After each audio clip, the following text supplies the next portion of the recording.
Salut les amis! Dans cette vidéo, j'ai le grand plaisir de vous proposer une interview de 45 minutes avec un excellent joueur d'échecs. Son nom c'est Dino Chess. Je pense que pas mal d'entre vous doivent le connaître parce que notamment c'est un YouTuber qui fait des vidéos régulièrement sur internet pour justement les débutants mais même les joueurs déjà intermédiaires afin de progresser dans le jeu. Dino c'est d'abord un excellent joueur d'échecs qui a un niveau de 2150 points Elo FIDE. Il est candidat maître, il nous dira en quoi ça consiste d'être candidat maître et qu'est-ce qu'il faut faire pour le devenir. C'est autre chose que d'atteindre 1000 éloges, je vous le dis. Alors Dino c'est également un coach et vous l'aurez deviné probablement, en tout cas les plus malins d'entre vous, Dino est mon coach d'échecs qui me suit maintenant depuis presque 2 mois et je peux vous dire qu'il n'est pas pour rien dans mes résultats. Aujourd'hui j'ai 1400 points Elo sur chess.com en mode rapide. Je suis passé de 1300 à 1400 en assez peu de temps et je peux vous dire que ces conseils m'ont grandement aidé. Enfin, Dino Chess est le vainqueur du premier tournoi Chess Bar dont il va nous parler également dans cette vidéo. Voilà tout, je vous souhaite un excellent moment et surtout prenez des notes si vous avez envie de progresser aux échecs.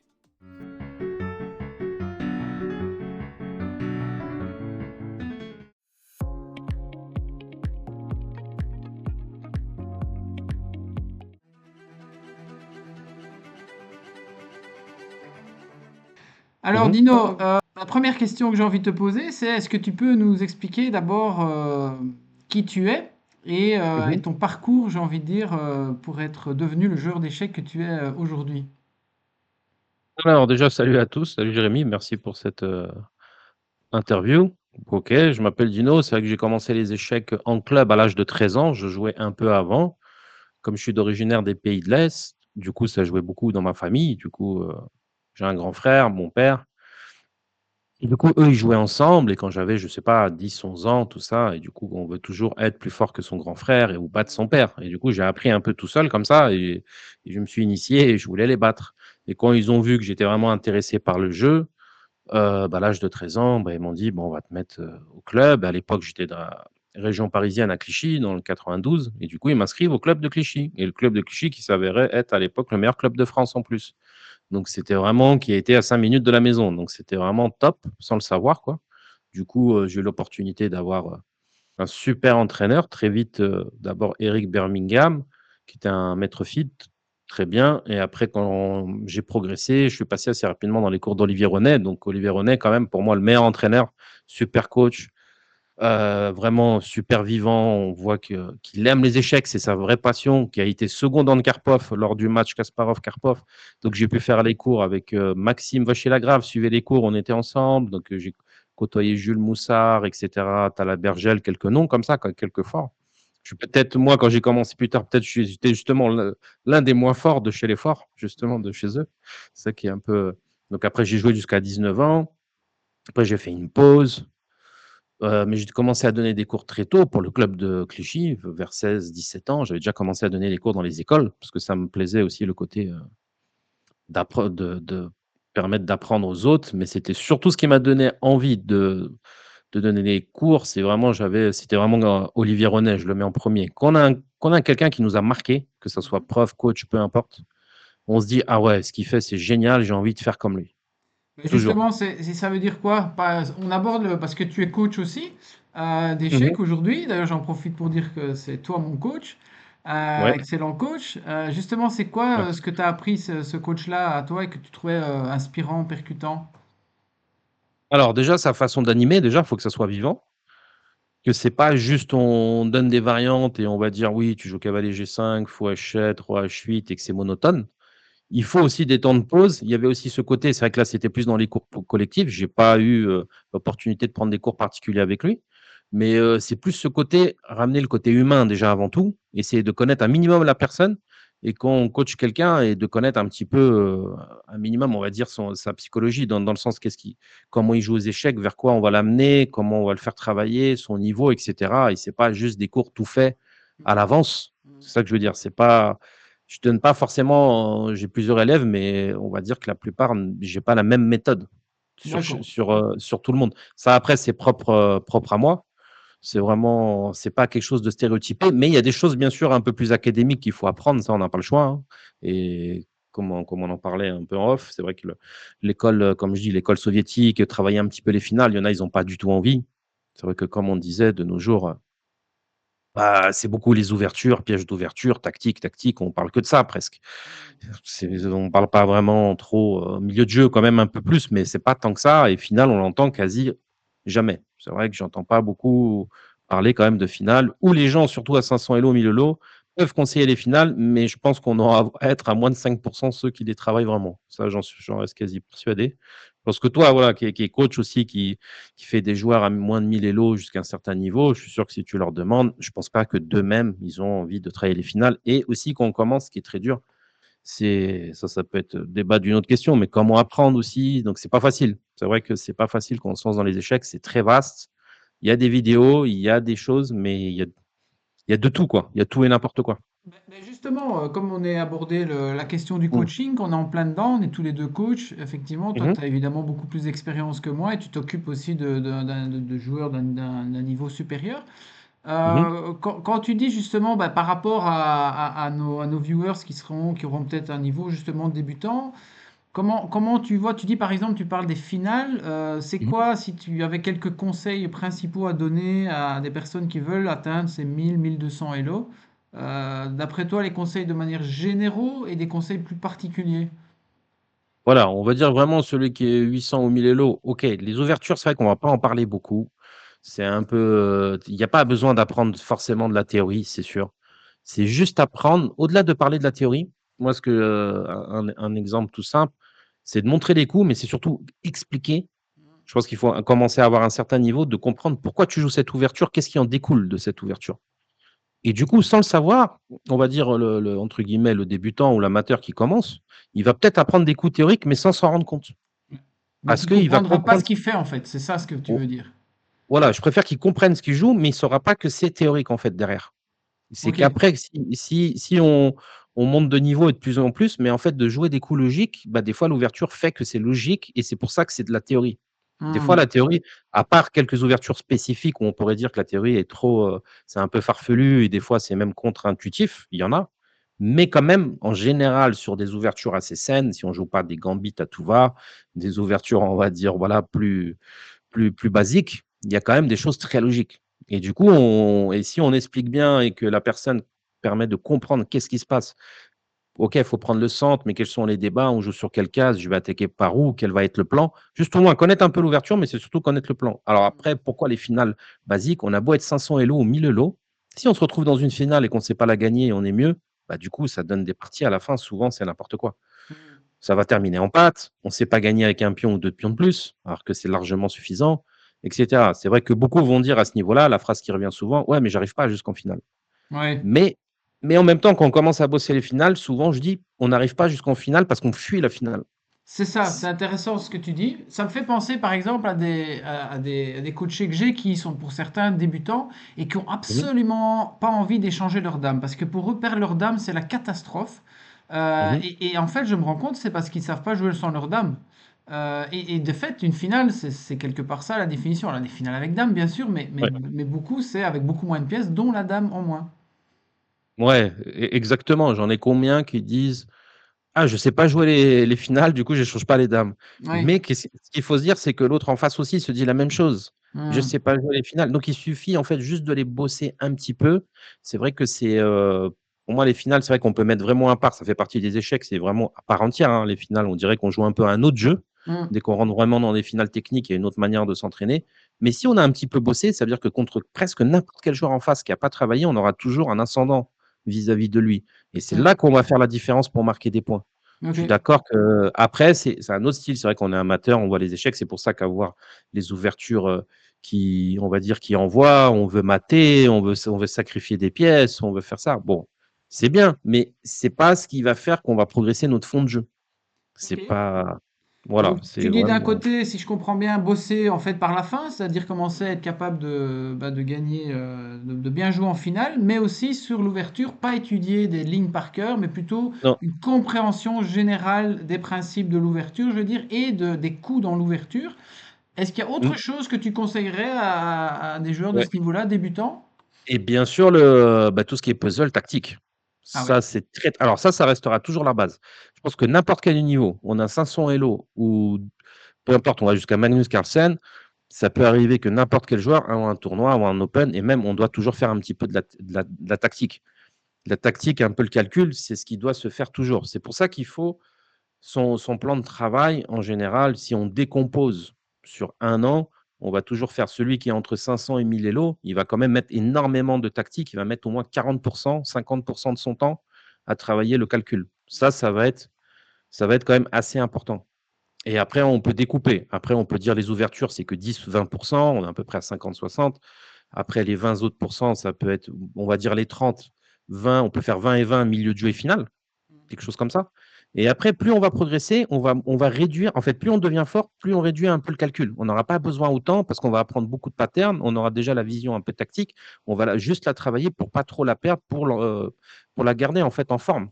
Pour moi, la tactique, ça correspond pour imager, pour ceux qui sont amateurs, qui commencent les échecs. C'est comme si on fait je sais pas, du tennis. Le tennis, on va dire l'aspect tactique qui correspond au tennis, c'est l'endurance. Dans n'importe quel sport, on a besoin d'endurance, Mmh. dans n'importe Mmh lequel. mh. Bah, du coup, aux échecs, l'endurance, c'est la tactique. La tactique. OK. Maintenant, tout ce qui est l'aspect technique, ouais, tu dois faire un beau geste au tennis, machin, bah, peut-être ça va être l'aspect technique des finales, Mmh. ainsi de suite. Tu dois frapper fort, bah, ça va être voilà, c'est un peu pour décomposer. Mais de toute façon, on a besoin de tous les attraits. De toute façon, il faut toutes les phases, hein, il faut toutes les phases, mais il faut essayer de les bosser dans un bon ordre, quoi. On va pas Si on bosse que 100% tactique, c'est sûr, on va devenir un monstre en tactique, c'est sûr, on va progresser. Mais par contre, en milieu de jeu, les plans ou dès qu'on va arriver en finale, bah, on ne saura pas quoi faire. Donc, c'est ajuster plus ou moins, d'avoir un ordre d'idée. C'est bien de travailler quand même un peu de tout, mais savoir comment le faire et combien de temps on va mettre comment dire, sur chaque domaine. OK. Ben, ça nous mène en fait à quelque part à ta chaîne YouTube, puisque tu as une chaîne où Mmh. tu publies régulièrement des vidéos pédagogiques destinées d'ailleurs Ouais. à des débutants, voire des gens déjà, des joueurs un peu plus expérimentés, en tout cas au-delà de 1000 Elo, si je me souviens bien. Mmh. Est-ce que tu peux un peu nous expliquer la spécificité peut-être de ta chaîne, parce qu'il y a plein de chaînes sur les échecs? Bien sûr, moi, ouais, j'ai ma chaîne, ouais, qui s'appelle Dino Chess. Du coup, j'essaye de faire plus des parties, on va dire plus, une manière pédagogique d'apprendre, parce que je suis moins dans le spectacle. J'essaie vraiment de faire quelque chose, en tout cas, de qualitatif, dans le sens où j'ai déjà essayé de faire des speedruns, tout ça, de pas calculer plus d'un coup ou 2 coups, mais j'essaie vraiment de montrer aussi, ma réflexion, de pouvoir apprendre comment jouer sur les cases, où placer les pièces, pourquoi on place les pièces sur cette case, quels sont les plans. Je parle un petit peu de structure. Bon, ça peut très bien fonctionner à 800 Elo comme 1500 Elo. C'est vrai que le niveau peut être assez varié de ce que je montre. J'avais déjà montré mes parties en tournoi, quand j'avais joué des joueurs à 2000 feeds, même quand j'avais fait un open, ça j'en montre moins maintenant. Mais en général, c'est plus vraiment sur de la pédagogie d'apprentissage. C'est vrai que j'essaye de rester qualitatif.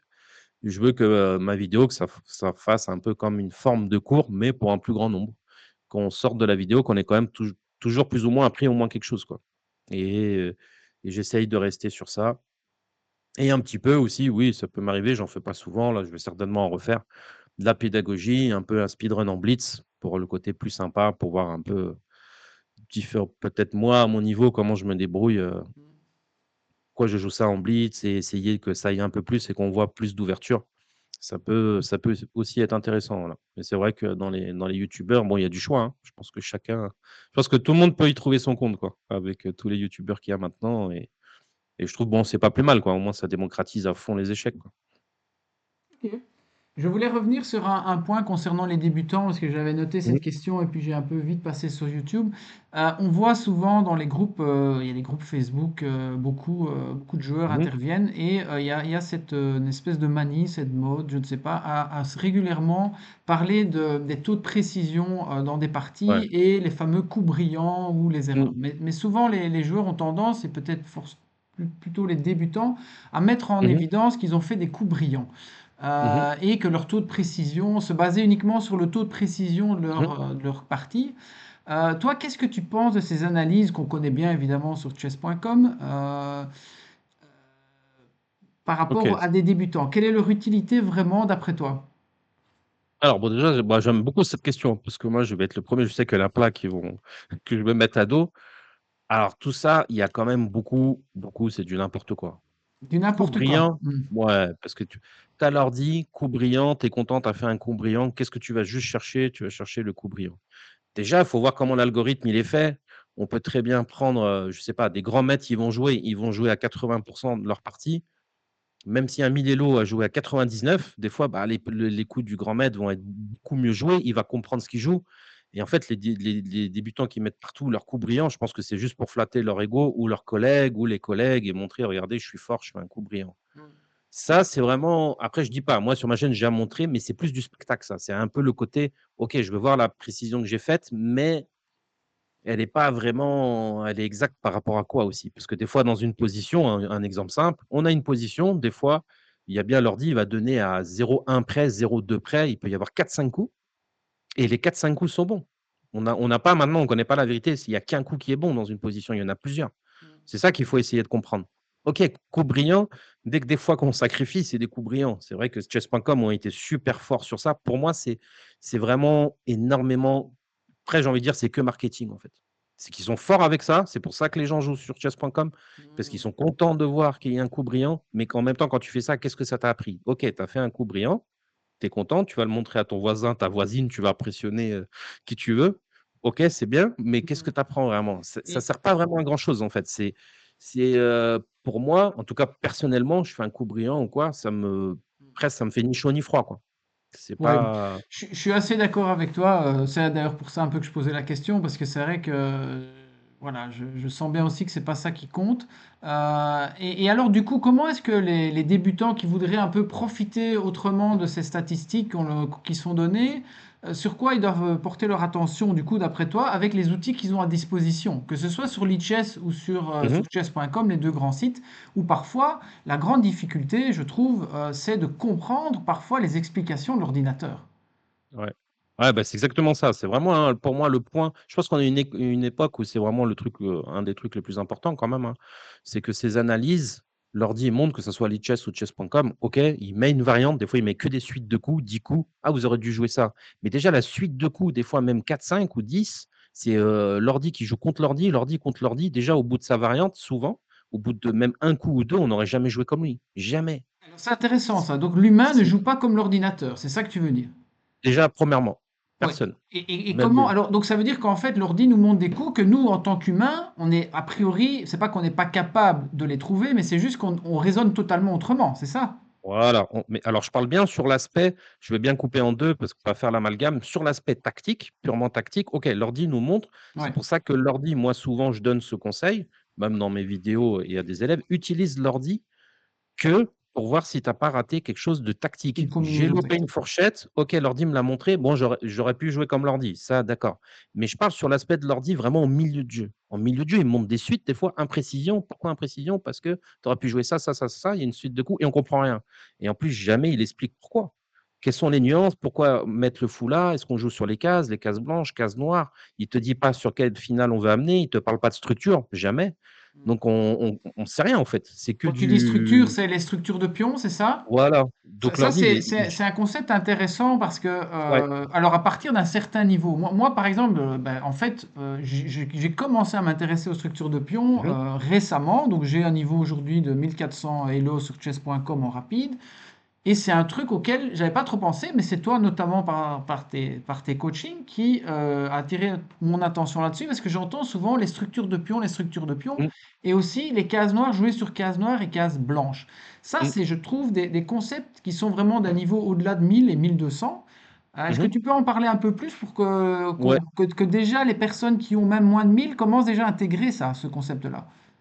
voilà, bah, déjà ça, c'est un concept, déjà on peut le dire que déjà l'ordi qu'on analyse, déjà jamais il va parler comme ça. Comme on sait, il fait pas de phrase, il te dit pas: «Tu dois jouer comme ça, ceci». C'est des choses, des structures qui sont très importantes parce que comme on sait, les pions, c'est l'âme des échecs, donc c'est la structure qui va découler souvent de où est-ce qu'on va jouer sur la partie de l'échiquier. Un exemple tout simple, on entend souvent dire, à haut niveau au Carlsen, bon, c'est un peu plus technique, mais ceux qui jouent à la Carlsbad, on va entendre attaque de minorité. Eux, comment ils savent qu'il faut faire ça? C'est juste parce qu'ils connaissent la structure. Donc, il y a quelque chose qui se faisait aussi beaucoup avant, moi, quand j'étais plus jeune, c'est d'apprendre dans les clubs, ça se faisait, par exemple, ouverture espagnole qui est très complexe, mais on conseillait de jouer l'espagnol d'échange. Donc, fou prend cavalier, on prend, les noirs vont reprendre du pion D, on dit on a des pions doublés. Du coup, on a le 4 contre 3 à l'aile dame, mais par contre, on a le 4 contre 3 à l'aile roi côté blanc, et on explique juste que tu es même 500 Hello, bah, tu sais que si tu arrives, tu échanges toutes les pièces, le 4 contre 3, tu peux te faire un pion passé. À gauche, les noirs ne pourront jamais se Ils ne faire un peuvent pion pas. passé. À cause de Voilà. leur pion doublé.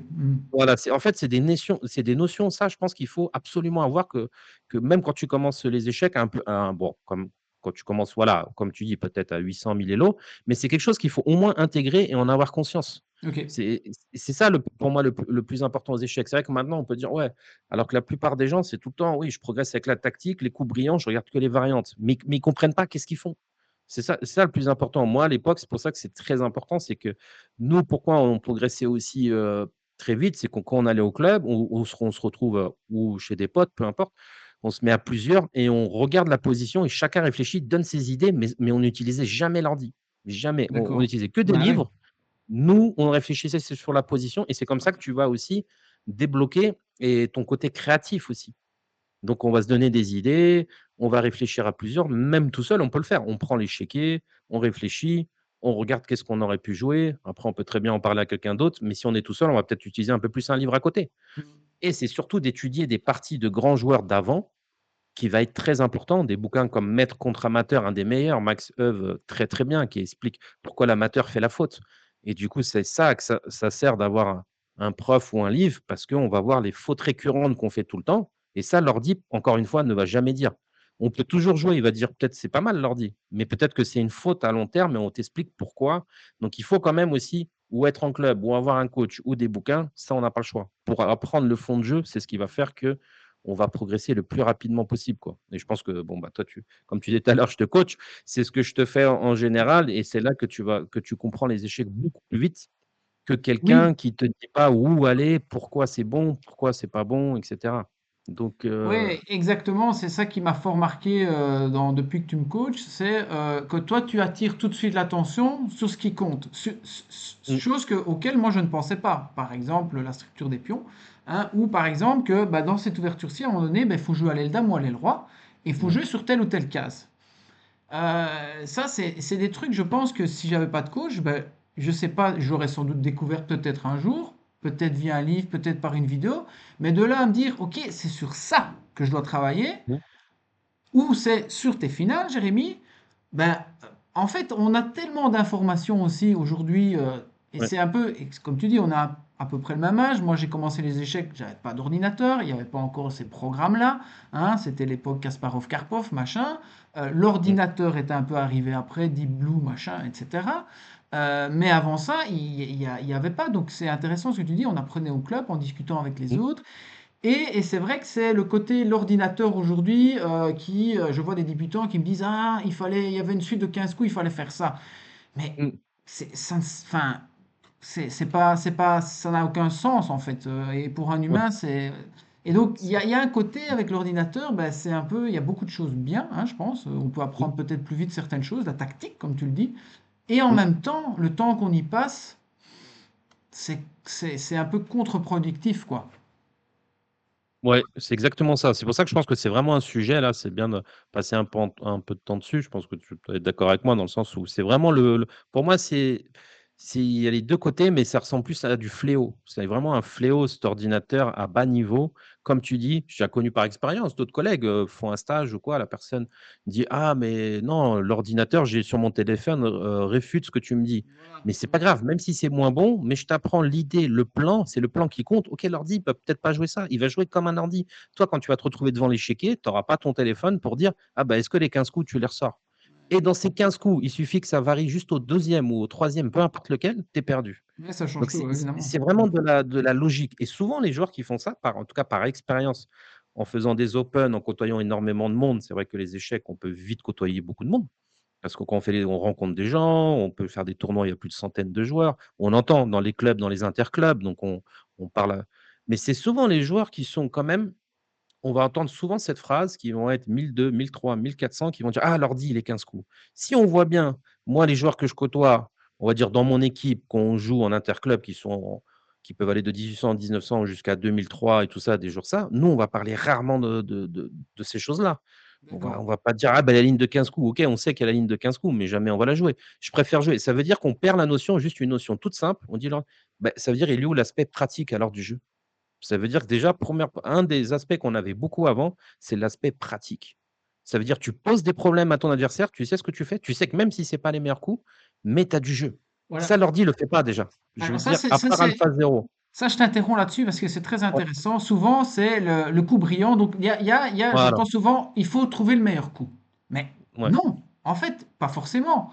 Et là, c'est ma casquette ma casquette de coach mental qui parle. En fait, Mmh, les échecs, et tu le sais bien parce que c'est moi, j'ai un problème de gérer mes émotions mmh, parce que la peur de perdre ou quoi, qui peut te tétaniser, c'est aussi faire un coup qui va déstabiliser psychologiquement ton adversaire, en fait. mmh, Et évidemment, via écran interposé, on ne se rend pas forcément compte de ça, mais on le sent bien mmh. sur nous-mêmes. Quand on se sent attaqué, moi j'ai combien de débutants qui me disent: «Oh là là, j'ai eu peur, il m'a attaqué avec sa Mmh. dame après 3 coups». Calme quoi. Mais bon, après moi à mon niveau, j'ai aussi des peurs parfois qui arrivent, mais qui sont infondées. Donc il y a un aspect là psychologique qui est intéressant et là c'est ce que tu veux dire, je rebondissais là-dessus, c'est en fait il faut surtout trouver le coup. Alors c'est pas le meilleur coup, ce serait quoi comme coup alors? Le coup le plus efficace ou le plus quoi? Ou qui dérange l'adversaire, qui le fasse réfléchir?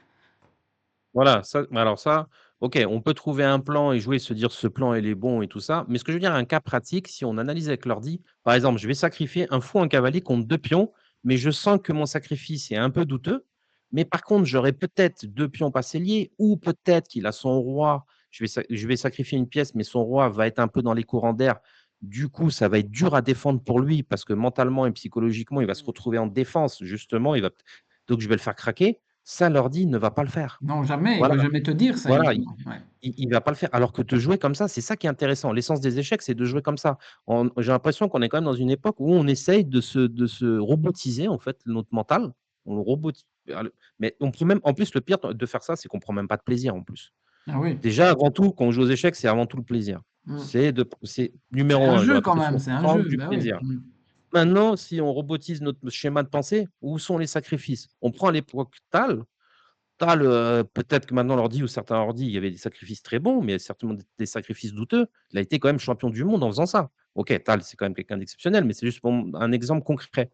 On peut, des fois sacrifier. Le sacrifice, l'ordi, quelqu'un va dire: «Ah ouais, mais tu as sacrifié au lieu d'être à +2, tu es à -2. Ouais, mais j'ai gagné la partie». Mmh. Bah, OK, tu as beau me dire: «Ouais, mais fallait trouver la suite de 18 coups de défense». Mais qu'est-ce que j'en sais moi ou 22 coups ou 10 coups? C'est que à chaque coup, il y a de la tension aux échecs. Alors virtuellement, on en a déjà, tu vois, tu en parles. Quand quelqu'un qui joue déjà en ligne, on en a. Bien Imaginez, sûr. ça veut dire qu'il faut moi j'invite tous les gens, au moins, même s'ils font pas de la compétition, mais jouer en vrai avec quelqu'un, vous allez voir que ça va être encore Ouais. multiplié cet aspect, psychologique et Effectivement. Ouais. Je me c'est souviens ça de qui quand est je joue en club, qui est cool. ouais, on a la personne en face de soi et quand on voit qu'il est confiant, en plus on sait qu'il a de l'expérience, on est tout de suite moins Mmh, bien, quoi. On est dans nos petits souliers, quoi. Donc c'est vraiment un aspect mindset qui est vraiment très voilà. important et qu'il faut arriver aussi à travailler, quoi. Et C'est d'accord. Et du coup, par rapport à ça, comment est-ce qu'un joueur aujourd'hui peut gérer cet aspect-là des choses? C'est-à-dire, par exemple, j'aime bien l'idée. Moi, je suis plutôt un joueur qui a envie d'attaquer, mmh, mais je sens bien que j'ai du mal à prendre des initiatives parfois. C'est-à-dire que je suis mmh, un peu trop passif, et on sent bien qu'aux échecs, si on est mmh, passif, on va se faire rentrer dedans. En tout cas, c'est celui qui va prendre l'initiative le premier, même si c'est pas totalement construit oui, magnifiquement, mais par cet aspect psychologique. Hein, quand on prend l'idée des rocs opposés, il y en a un c'est celui un peu qui attaque le premier qu'on dit qui a plus de chance. Il y a de mmh. ça dans les échecs. Est-ce que tu peux un peu parler de cette notion de prendre des initiatives, tenter des choses, et parfois tu me dis, Jérémy, tu as eu peur, mais pense pas trop à défendre. Attaque, enfin en tout cas, essaie de développer ton propre jeu. Et si jamais à un moment donné tu vois qu'il y a une menace, ok, à ce moment-là tu défends. Mais pense quand même à ton jeu, ton plan, ton attaque. Ouais, ouais, c'est ça. C'est vrai que l'initiative, elle est très, très importante aux échecs. Maintenant, c'est vrai qu'on peut catégoriser, mais c'est pas une science exacte. C'est vrai qu'attaquer, on va jouer. C'est pour ça qu'on va développer un petit peu, on va savoir à peu près notre style et quelles ouvertures vont nous correspondre par rapport justement, encore une fois, à ces structures. Est-ce qu'on va jouer une française complètement fermée et ça nous convient bien et on est plus un joueur de contre? Et en général, quand on parle d'attaque, c'est vrai que quand on a les noirs, on a quand même moins l'opportunité, on va dire, avec les noirs d'attaquer parce que logiquement, c'est les blancs qui jouent quand même plus pour l'attaque parce qu'avec les noirs, on doit chercher quand même un peu plus à égaliser. Même si cette phrase, ça le vaut pour les joueurs de haut niveau, mais à 1000 élo, cette phrase-là, pour moi, elle veut plus dire grand-chose. Parce que vu que les deux vont faire aussi des fautes humaines énormément, donc les noirs peuvent quand même attaquer très vite les blancs. En fait, il faut vraiment se rendre compte que là, il ne faut pas prendre le mindset du joueur à plus de 2000 élo tout de suite et de se dire j'ai les noirs, je cherche à égaliser. Avant tout, comme tu dis, si tu as les noirs, tu as un moyen d'attaquer, il faut se faire plaisir. En face, on n'a pas du joueur 2200 feed ou 2500 feed en face de nous. On peut envoyer et se faire plaisir. Et en plus, dans ces schémas-là, quand on arrive à jouer et à être complètement débloqué, c'est là qu'on va mieux jouer. Même si l'ordi, encore une fois, va dire peut-être imprécision ou peut-être il va dire c'était une erreur. C'est la même chose. Du coup, il faut vraiment déjà se faire plaisir. Quand on a envie d'attaquer, on attaque. Il y a des joueurs, des fois, qui n'aiment pas attaquer. Il y en a, ils vont carrément dire j'aime défendre. Mais Ouais, par contre, il y a défendre. Mais par contre, il faut défendre. Si après, on arrive à prendre, je ne sais pas, une initiative juste après pour essayer de trouver pour gagner, on sera obligé. Mais par contre, rester que passif, passif, passif, c'est pas possible. À moins d'attendre que la personne en face donne toutes ses pièces. Je veux dire, ça, c'est ok. pas quelque chose qui fonctionne bien aux échecs. Rester passif, non. Ça, c'est pas bon. Mhm. On peut jouer en contre, ça existe. Il y a des joueurs des contres, des joueurs qui sont très, très attaquants, des Mhm. joueurs qui sont un peu plus souples. On a un peu des deux. Mais en tout cas, le principal, entre 500 Elo et 2000 Elo, j'ai envie de dire, on peut envoyer presque tout, quoi. Si on a envie d'attaquer, on attaque. Et comme tu disais, des fois, pas prendre trop ce schéma. Quand on se fait attaquer, c'est vrai que comment dire, par expérience ou même à écouter d'autres entraîneurs, même beaucoup disaient que même Carlsen, on prend le meilleur joueur. Humainement, c'est vrai que c'est un point faible qu'on a, mais ça, c'est quasiment prouvé, c'est que tous les joueurs qui sont attaqués, même Carlsen, sont peut-être un de ses seuls points faibles qu'il a, c'est quand on l'attaque son roi et c'est là qu'il commet un peu plus d'erreurs. Alors si Carlsen lui arrive, alors imaginez à mon niveau et encore en dessous, à ton niveau et en dessous, on va dire Donc, ouais. du coup, c'est super intéressant. Ça veut dire que il faut vraiment jouer plus sur le côté pratique, plus si on a envie d'attaquer, on attaque. Et parce que je sais que beaucoup de joueurs n'osent pas le faire parce que aussi l'ordi va conforter dans cette idée-là qu'il fallait pas le faire. Donc, tu es en train de dire que quelque part, le fait d'attaquer et en tout cas de mettre l'adversaire dans une position défensive Mmh, augmente quelque part tes probabilités de gain parce que c'est l'adversaire qui risque de plus vite commettre des erreurs, se sentir moins mmh, bien en train de défendre, ne pas avoir l'opportunité lui d'attaquer mmh. et ainsi de maximiser ses chances de réussite, quoi. Ouais, c'est exactement ça. C'est nous, on va mettre plus la pression, à part quelques exceptions des spécialistes de la défense, mais il y en a très peu, ça existe Hmm. quasiment pas. Mais en général, c'est pour ça qu'il faut jamais être passif. Pour moi, c'est jamais. Faut pas aux échecs, il y a pas ce mot Et, passif, non. ouais. Et du coup, concrètement, qu'est-ce que ça veut dire être actif quand, par exemple, on se retrouve après avoir fait son ouverture, 10-15 coups, Mmh. à un joueur, voilà, 500, 1000, ça veut dire quoi être actif et prendre l'initiative quand on a fini l'ouverture? Ou même pendant Voilà, l'ouverture, je sais pas, à toi de me dire. voilà, même pendant l'ouverture, mais on va dire un joueur même à 800 ou 1000 élo, peu importe. Il sort de son ouverture, le seul truc qu'il doit apprendre, c'est qu'il soit en club ou coaché, peu importe, c'est que quand il sort de l'ouverture, c'est qu'il va apprendre quel est le plan et pas attendre et dire: «Bah, là, je suis sorti de l'ouverture». Il faut pas qu'il se dise: «Bah, je sais plus quoi faire. Je vais juste bouger les pièces et attendre la faute». Ça, il y en a plein aussi qui font ça. Mais du coup, comme on le répète souvent, je sais plus quel grand maître a dit ça, mais et ça, je le redis souvent, c'est: «Vaut mieux avoir un mauvais plan que pas en avoir». Ça tout le temps, mais c'est une phrase qui peut paraître bateau, mais Mmh. en fait, faut un peu se poser, se forcer à le faire. Je trouve un plan, même si ton plan, tu le rates, c'est pas grave parce que tu as été quand même actif, tu as cherché ce plan et tu as essayé de le faire. Voilà. Un truc tout simple: «OK, j'ai envie d'attaquer son roi, bah, je vais essayer d'envoyer mes pièces, mes pions, je joue pour le mat». C'est déjà une idée en soi. C'est basique, on a des échecs pour faire échec à mat, non? Voilà, c'est la première idée. Tiens, moi, dans mes parties, quand j'ai les blancs, je vais essayer de jouer en sorte de tout le temps aller chercher l'attaque du roi. Pourquoi pas? Tu t'entraînes un peu, après tu t'affines. Pourquoi pas? OK. Ou tu peux te dire, il y a truc tout simple, j'ai une majorité, je regarde dans ma structure de pion, ça qui va dicter. J'ai une majorité à un côté, allez, bah j'essaye d'envoyer et de me créer un pion passé. Maintenant, on peut très bien me dire: «Oui, mais s'il n'y a pas ni d'attaque, ni de majorité, tout ça», bah, je vais chercher à peut-être ouvrir une colonne, tout simplement. S'il y a une colonne ouverte, je vais prendre possession de cette colonne. Maintenant, c'est ça qu'on dit. Mais si j'ai pas tout ça, tout ça, tout ça, Bah, après, c'est égal, c'est tout. Après, c'est une Voilà. position égale, c'est les échecs. On peut très bien avoir une position égale comme des positions déséquilibrées et c'est là qu'on rend ton compte. Faut travailler un minimum ces ouvertures, mais quand je dis travailler, encore une fois, c'est de les comprendre. Où est-ce que ça va te mener ensuite ton attaque? Où est-ce que tu vas prendre l'initiative? Mais c'est tout le temps de la compréhension. À part un jeu complètement symétrique, à part quelques ouvertures où c'est quand même assez plat, égal, mais même dans ces positions, on va dire, pour ceux qui connaissent un peu mieux, soi-disant réputées plates, il y a quand même du jeu, quoi. On peut quand même trouver, hein. Il y a eu des joueurs comme ça, des grands joueurs, des spécialistes, mais par contre, là, on va plus chercher à poser ses pièces sur des bonnes cases. C'est facile à dire, mais c'est ça qu'on va rechercher. Donc dans les échecs, il y a tout le temps un truc à faire, de toute façon. On ne peut pas normalement dire: «Je ne savais pas quoi faire». Ça, c'est une phrase qu'il faut vraiment s'enlever à tout niveau et se dire: «Je ne peux pas dire dans une partie: "Je ne sais pas quoi faire"». Du coup, il y en a plein qui le font: «Bah, j'ai poussé juste ce pion pour passer mon tour». Les échecs, on passe pas son tour. On joue toujours, à part si c'est un Non. zugzwang, on va dire, je l'ai mis en bon, c'est quoi un terme un peu compliqué, zugzwang parce que ça va faire qu'il perd, mais ça reste encore un plan. Donc il faut éliminer de sa tête n'importe quel niveau, on peut n'importe qui, n'importe quel niveau avoir des plans. Il faut les voilà. Petite incise sur le zigzag. Donc, c'est l'idée qu'en fait, tu mets l'adversaire dans une position où il n'a aucun bon coup, quoi. Et parfois, tu Voilà. peux le faire exprès, c'est plus en finale, évidemment. Tu peux le Mmh. faire exprès de manière à gagner du matériel ou la partie, quoi. Exactement, voilà, ça peut arriver en milieu de jeu, mais c'est vrai que ça arrive plus souvent en finale, mais c'est un peu ce terme. Donc du coup, dans tous les cas, il y aura tout le temps un plan tout simple que tout le monde peut faire, même quand on apprend à jouer aux échecs: «Tiens, je te donne la consigne pour t'entraîner en finale, dès que tu peux échanger des pièces, échange des pièces». Voilà, c'est Ouais, très bien. Bah, c'est déjà un plan en soi. ouais, ouais. Voilà et essaye de voir est-ce que ça te plaît ou pas? Échange les pièces et regarde, tu échanges et tu dis: «Mon but à la fin, c'est d'essayer de passer un pion à dame et de Ouais. gagner comme ça». C'est déjà un plan de jeu. Il y a Donc aussi, je ne sais plus qui dit que effectivement, aux échecs, c'est quelque part prendre l'avantage, par exemple gagner un pion, et puis ensuite échanger toutes les pièces. Et les grands joueurs, ça suffit pour eux, voilà. parce qu'ils savent qu'avec un pion de Mmh. plus, ils peuvent gagner la partie. Bon, évidemment, là, on parle de gens qui ont déjà Ouais, une parce que grande voilà. expertise, une Oui, maîtrise, bien sûr. mais on comprend le principe général et Mmh. l'intérêt aussi d'étudier les finales. Ouais. Puisque quand on sait qu'à un moment donné, avec deux pions de plus, par exemple, j'ai joué une partie récemment qu'on devra analyser ensemble, et j'ai vu qu'à un moment donné, j'avais ce pion de plus dans une configuration où j'enlevais les pièces, toutes les pièces dans ma tête, je voyais mon romier, son romier, et je me dis, mais ça passe en fait, c'est bon, je vais aller à dame.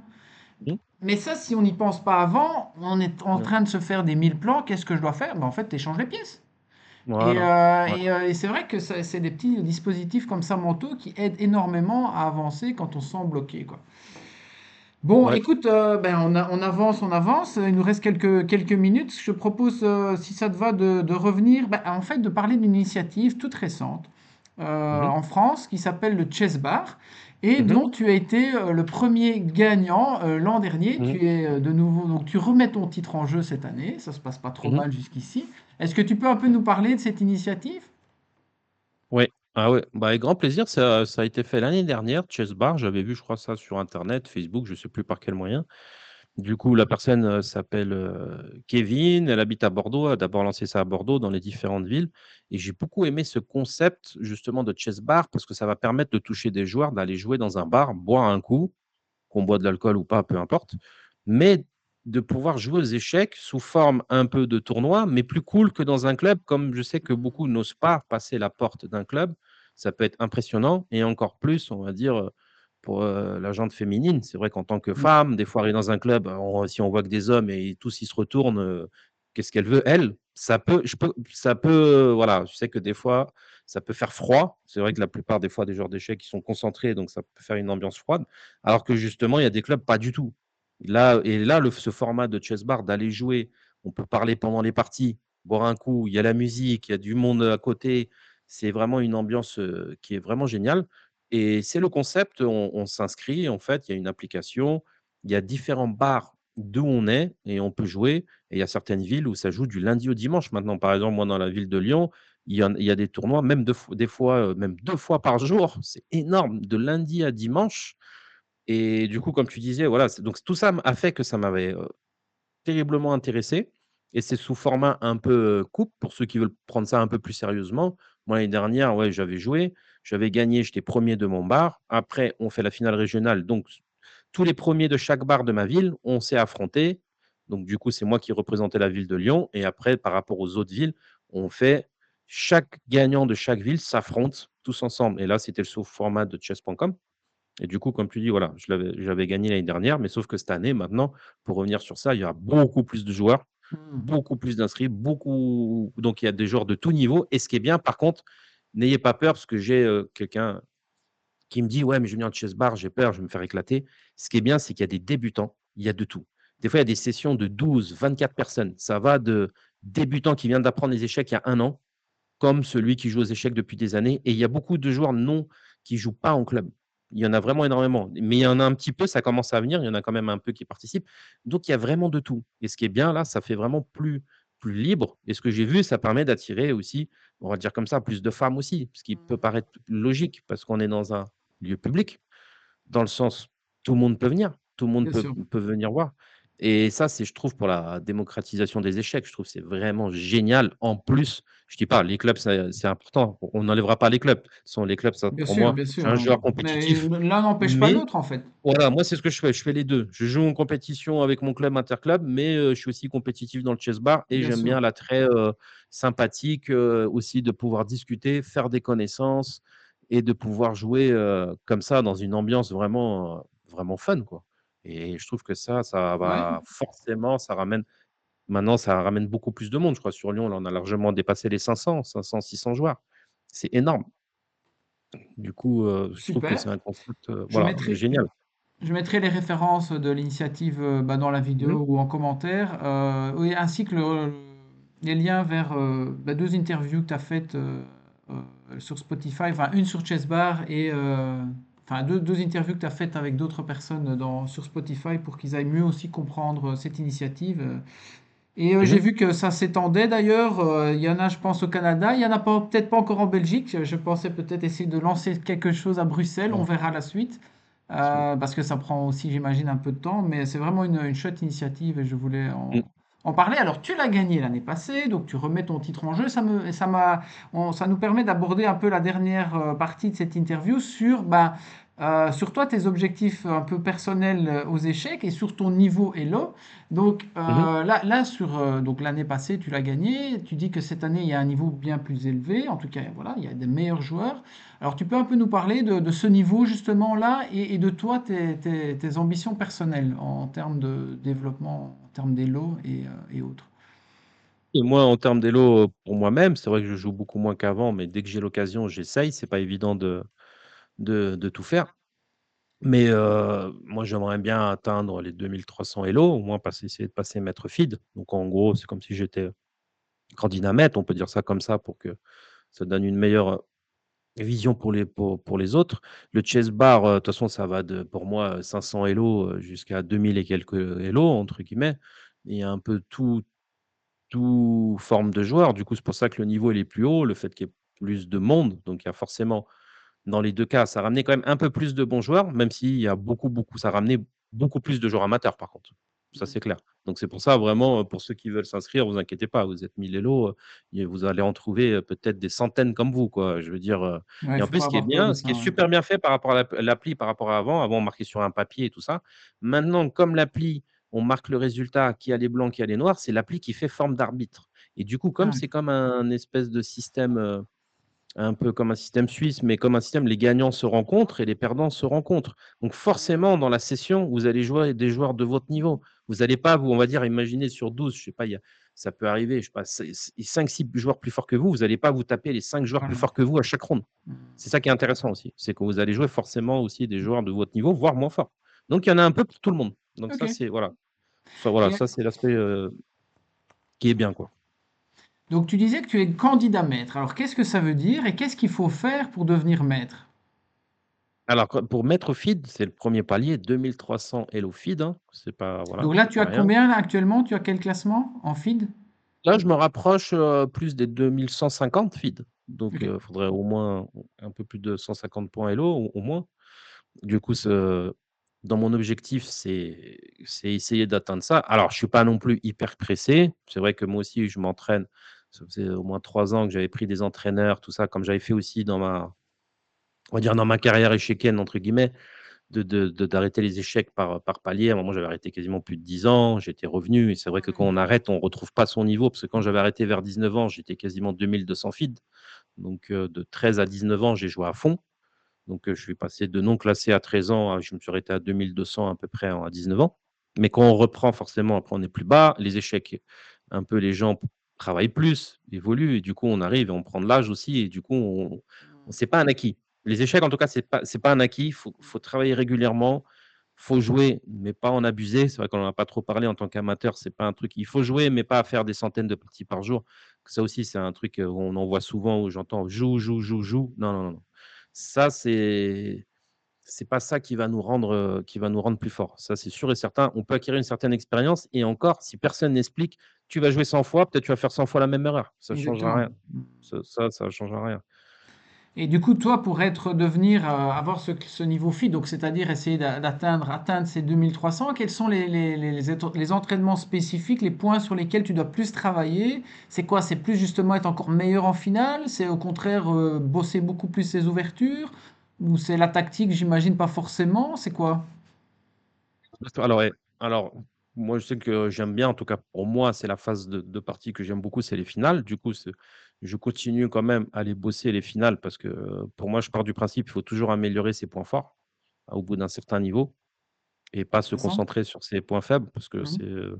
ça, c'est un débat, hein, mais Oui. voilà, je trouve que c'est un peu plus de la perte de temps parce qu'on peut amener à progresser ses points forts. Après, moi, à mon niveau, beaucoup comme on sait que maintenant, à plus haut niveau, à bien plus de 2000, parce que des fois, ça, quand je rencontre des maîtres ou à 2300, 400 ou maître international ou grand maître, ça m'est arrivé, mais je ne rencontre pas souvent, c'est que dans les ouvertures, bien sûr, ils vont être hyper pointilleux. Et là, on n'a pas le choix. On doit avoir un répertoire aux petits oignons. On doit Ah être ouais. hyper carré. Mais ça, on n'en parle que à plus de 2000. Et encore, on n'est pas obligé de tout gober par cœur, mais quand même, quand on veut atteindre un objectif de plus de 2300 Elo, on est obligé de passer par cette phase où presque ça va être là qu'on va passer le plus de temps à s'entraîner. Déjà, c'est l'ouverture. On Ok, peut donc à mettre un bosser, c'est à ce ratio. moment-là qu'on bosse un peu de manière un peu théorique les Voilà, ouvertures on et des va. variantes très précises, Ouais, quoi. Pour pas, sinon voilà. après on se fait directement avoir dans une variante et c'est fini en Ouais. 25 coups, j'imagine, c'est ça? Bah, moi, c'était justement mon point faible. Quand j'étais jeune, je m'en sortais avec un petit peu les finales et le calcul. Quand on est jeune, on calcule des fois souvent plus rapide. Hmm. Mais c'est vrai que j'avais réussi quasiment à atteindre un niveau de 2000 feeds. C'est pour ça que c'est une bonne expérience. Moi, je peux le dire, quasiment 2000 feeds en travaillant peut-être deux ouvertures ou une. J'ai Mhm. quasiment atteint 2000 feeds sans vraiment. C'était un truc, j'avais la flemme, c'était de la fainéantise. Je voulais pas. J'avais des trucs vraiment. Mais c'était Ouais, ridicule, quoi. c'est pas gai étudier les ouvertures, c'est sûr, hein. Voilà, c'était vrai mais pour dire que c'est peut-être j'en ai bossé une ou 2 et encore je devais travailler qu'une ligne ou 2 mais vraiment le truc, le b.a-ba et encore. C'était trop peu, mais comme quoi j'avais réussi quand même à atteindre 2000 feeds assez facilement sans me mettre à fond dans les ouvertures. C'est pour ça que j'insiste, ça sert à rien de bosser les ouvertures comme un forcené, ça c'est pas vrai. Après au-dessus, oui, bien sûr au-dessus, oui. Donc après pour atteindre ce niveau, être très fort en calcul, très, très fort en finale parce que plus on joue sur un joueur de son niveau ou plus fort, ça va jouer sur des petits détails. On va pas gagner. En fait, maintenant, comme les ouvertures, tout le monde gobe plus ou moins, il faut être fort en ouverture. Du coup, on le voit bien, un plus fort niveau, on fait moins d'erreurs. Du coup, le jeu est un peu plus égal. Et qu'est-ce qui va faire la différence? Ça va être Mhm. milieu de jeu. Mais pour moi, c'est surtout, vu que je m'oriente surtout pour les Les finales. finales. C'est là où je veux faire la différence contre les joueurs à 2300, 2400, voire plus. C'est de me dire, D'accord. OK, je joue un maître ou un grand maître, mais je me dis, bon, bah, je ne suis pas moins fort que lui en finale. Mhm. Je vais essayer de même me dire, peut-être que je suis un peu plus fort que lui en finale et me donner ce mindset pour essayer de le battre. Et déjà, essayer de ne pas partir. J'avais tendance à faire ça, de ne pas partir perdant déjà contre un maître ou un grand maître, parce que c'est toujours Ouais. impressionnant. Quand on joue un joueur beaucoup plus fort, moi j'ai cette tendance. Ouah, déjà, presque, on peut partir perdant avant même de jouer. Bah oui, mais ça, On dit. ça se voit dans tous les domaines, je pense. Voilà. C'est naturel, enfin, c'est humain, quoi. Voilà, ça c'est très humain. C'est énorme cet aspect psychologique. Mais je pense que c'est là où je dois mettre, voilà, où je mets l'accent. Surtout les finales. Le calcul, pour pas trop en perdre, il faut être très bon en calcul et je peux encore l'améliorer, le calcul, bien sûr. Mais après, c'est énormément par exemple, un truc tout simple, si je dois faire un open de 10 jours, je sais qu'une semaine avant ou 2, on va beaucoup bosser les ouvertures et travailler sur tout le calcul pour être justement pour avoir affûté notre vision tactique lors de l'open. On ne va pas le faire pendant. Parce que pendant, qu'est-ce qu'on fait? Quand on se prépare contre un adversaire, on parle bien quand la plupart des youtubeurs, il y en a plein qui le font. Mais quand on fait un open le soir ou le Faut matin, se on va reposer quand passer même. 2 Ouais. 3 heures à faire quoi? Moi, je le fais pas autant, mais on va bosser que sur les ouvertures. Ah oui. Ça va être que des prépa. Là, on va pas parler de finale, de tactique, ça va être que les ouvertures. Mmh. Moi, j'ai tendance à faire moins d'une heure parce que c'est mon après, c'est propre à chacun. Moi, c'est mon mindset à moi parce que quand je passe 2 3 heures avant la partie à bosser les ouvertures, j'ai dégagé trop d'énergie et du coup, j'ai moins d'énergie, Oui, ça aussi, à rester après, à me concentrer pendant 4 5 heures pendant la partie. bien sûr. Donc ça, c'est propre à chacun. Moi, je sais que j'ai pas la capacité de faire 3 heures plus une partie de 5 heures. Tu vas Je sais que je t'exploser, vais quoi. ouais, voilà, ça, c'est vraiment propre à chacun, mais voilà. Mais bon, après on verra un jour mais en tout cas, quoi je me motive à quand même garder un objectif, j'ai envie de dire, même si je l'atteins pas, même c'est de rester toujours aussi même si je peux donner des cours et je m'intéresse aux échecs, c'est de rester compétitif et je me remets quand même à jour. Pour moi, c'est important. C'est que je suis quand même aussi l'actualité des forgeeurs. Je regarde quand même les nouveautés de temps en temps. Je regarde ce qu'ils font. Comme ça, quand moi je transmets de ma part, bah, j'en parle aussi et ça me permet de rester tout le temps à l'affût et tout le temps, un peu, 2.0 quoi, toujours être un peu, faire des mises à jour. Je pense que c'est important en tout cas pour moi, de le faire. Oui, on voit bien ça au plus haut niveau, c'est qu'il y a parfois des tendances, on joue plus tel type d'ouverture et il y a des petites Mmh. évolutions au 27e coup de telle ouverture et parfois il y a Ouais. plein de parties qui se jouent à un moment donné sur ce genre d'éléments et qu'il est important bah oui, de suivre pour pouvoir toujours, comme tu dis, rester à jour. Et c'est vrai que moi, et c'est l'avantage de faire du coaching, je trouve, c'est que ça t'oblige à toi-même t'améliorer, répondre, à pouvoir être capable de répondre à certaines questions qu'elle t'avait pas pensé, etc. Et ça te maintient aussi éveillé, je trouve, d'être coach en fait. De pas être juste toi en train de travailler de ton côté pour progresser, mais le fait d'enseigner ben, te permet toi aussi de t'améliorer quelque part, quoi. C'est exactement ça et aussi, quand on a des élèves qui font de la compétition, ils sont toujours contents que: «Ah mon coach, là, il est en train de jouer, il joue en compète, il joue en partie Ouais, ouais, bien longue». sûr. Il y a Hmm. aussi ce côté-là qui fait que c'est quand même un grand plus. Après, je peux comprendre qu'au bout un grand maître n'a plus grand-chose à prouver. S'il a 70 ans, qu'il a plus envie de jouer, il peut avoir une centaine d'élèves, il a plus besoin de prouver. Je pense que c'est aussi une question de aussi quand même un peu d'âge et de motivation et de garder toujours le plaisir. Tant que j'aurai du plaisir à être compétitif, si je peux être compétitif à 70 ans, je le ferai. Je veux dire, c'est vraiment une question encore une fois, hein, si je prends du plaisir à jouer, bah, j'y vais, hein. Voilà, après les lots en fait, il faut vraiment essayer de mettre les lots un peu, de côté et de pas avoir peur parce qu'on sait très bien, on peut se dire: «Oui, mais plus tu vieillis, plus tu perds des lots». Mais non, mais prends plaisir, c'est pas grave, même si tu perds un peu des lots. Mais au moins, comme tu dis, tu restes toujours en éveil. Tu es tout le temps éveillé et du coup, ça permet d'une certaine manière, on progresse, hein. Bon, ça, c'est un cas. Par contre, pour ceux qui veulent faire de la compétition, pour moi, un des plus grands, comment dire? Paliers pour progresser aussi, c'est les parties longues.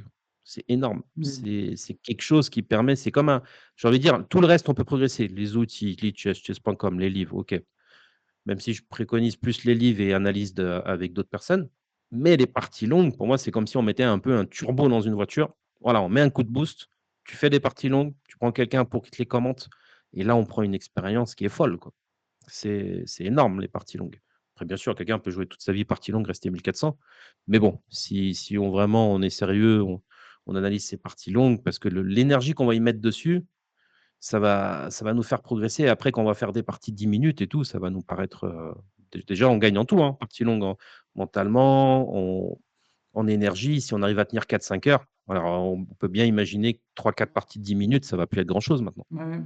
C'est vrai que ça fait partie des choses, de mes combats aussi à mon petit niveau, c'est Mmh. d'expliquer aux débutants qu'il faut d'abord arrêter de jouer en 10 minutes si on veut Mmh. progresser. Moi, je prends toujours la phrase, on apprend à marcher avant de courir. Et donc, Exactement. et donc on Ouais, a besoin de réfléchir. D'ailleurs, moi, à mon niveau, ouais. tout doucement, si je veux progresser, je sens bien que là, je joue en 15-10, donc 15 minutes plus 10 secondes par coup. Mais je pense que je vais devoir passer à 30 minutes à un moment donné parce que je dois réfléchir plus. J'ai Mmh. pas suffisamment de temps dans certaines positions où je dois peut-être réfléchir 5 minutes. Et c'est vrai que ça fait partie le mindset du débutant a beaucoup de mal aujourd'hui parce que nous, on a Ouais, appris comme ça. Moi, j'ai ouais. appris avec mon père pendant 1 heure, un dimanche après-midi, on avait une position et on réfléchissait ensemble. On jouait même pas. C'est fort peu imaginable aujourd'hui pour beaucoup de personnes Ouais. qui se disent, mais moi, je vais faire ma petite partie de 10 minutes et si j'en fais 5, je vais progresser. Bah non, en fait, faisant peut-être qu'une seule de 30 minutes, mais comme tu dis, tu réfléchis énormément sur cette partie-là et tu vas commencer à réfléchir à des choses auxquelles tu penses même pas si tu joues en 10 minutes, quoi. Ça, c'est bah, voilà, bah, ça, c'est un autre fléau. En tout cas, pareil, c'est 2 catégories de gens. J'entends quelqu'un qui est même pas classé, machin: «Ah, je fais des boulettes». Non, mais c'est déjà interdit. Maintenant, celui qui me dit: «OK, je suis 1000 élo, je vais faire des boulettes, je veux juste m'amuser à faire des boulettes», fais. Mais maintenant, si on a dans l'objectif de progresser, Voilà. boulettes, c'est croix. Bannissement, c'est tout de Mm. suite. C'est zéro. On fait ça, c'est vraiment très important, c'est une certitude. C'est zéro partie de boulette, zéro partie de blitz. Non. Quand on part encore une fois dans l'objectif de progresser. Celui qui dit: «Ouais, j'ai envie juste de jouer vers quelques Pour le fun, parties, ok, très je sais bien. pas, entre 2 rendez-vous, je suis au travail, j'ai ma pause, je veux jouer vite fait» ou il y a mon patron qui est passé en cachette, je fais une partie de blitz, il va pas le voir. Bon, tu fais ce que tu veux. Mais par contre, celui qui me dit: «Non, je veux progresser», j'entends boulette blitz, non, ouais, déjà ça va pas ensemble. Déjà de même à mon oreille, tu peux pas entendre un truc pareil, c'est pas possible. Donc le minimum serait 15+10, oui. Après, je peux comprendre pourquoi 30 minutes avec l'expérience. 30 minutes, ça serait quand même presque le top. Mais le problème, 30 minutes, il y a de moins en moins de joueurs. Tu as du Ouais. mal à trouver 2 joueurs à un certain niveau. La cadence, elle est un peu trop longue, c'est vrai, parce qu'il faut avoir une heure. Si on veut faire 2-3 parties, ça pourrait prendre des fois 2-3 heures, c'est énorme. Donc je pense que 15+10, c'est quand même le bon ratio, c'est pas mal. Mais à se dire de temps en temps, bah, je peux prendre 3-4 minutes sur un coup. Pourquoi pas? Et même si on perd la partie, si on veut progresser, c'est pas grave, parce qu'on va réfléchir à des moments où c'était compliqué. Oui. C'est à ce moment-là que ça va nous faire progresser. Après qu'on ait perdu la partie parce qu'on a fait un Ouais. misclick ou j'ai pas vu la fourchette, c'est pas grave, faut pas s'en vouloir. Parce que Mhm. souvent, on regarde maintenant, les gens, qu'est-ce qu'ils voient? Ils voient que le résultat. Je veux gagner, gagner, gagner, gagner. Mais non, vaut mieux perdre, perdre, perdre et comprendre. Et là, tu vas arriver à un jour où tu vas plus gagner et moins perdre. Donc ça, c'est aussi très important au-delà du fait du coup brillant, l'ordi, et pas avoir peur. Les échecs, ça nous apprend à pas avoir peur de la défaite. Carlsen perd des parties. Même un grand maître peut perdre des dizaines de parties par jour parce qu'il va jouer d'autres grands maîtres et il va jouer à d'autres niveaux. Il n'y en a pas un qui va faire tout le temps 100%. Carlsen se rapproche, OK, Nakamura, mais ils sont combien? Ils sont que quelques-uns dans le monde. Donc, le truc le plus important, combien? Ah, j'ai peur de la défaite, j'ai pas envie de jouer, j'ai peur de perdre, j'ai peur de perdre. Non. En même temps, c'est encore plus facile de perdre sur l'écran, tu le vois pas la personne en face. Mais quand même, les gens ont peur quand même. C'est marrant, ça revient souvent Ouais. ça, même si c'est un écran. Alors imaginez encore Oui, plus quelqu'un oui, en face de vous. c'est clair. C'est Mais ça, faut l'accepter. Faut accepter. Faut avoir cette humilité d'accepter. Limite, faut se dire: «Bah, je perds, je suis aujourd'hui même partir, bon, je suis prêt à perdre une dizaine de parties, c'est pas grave». Vous allez voir que vous allez jouer. Faut jouer relâché. Voilà, c'est tout.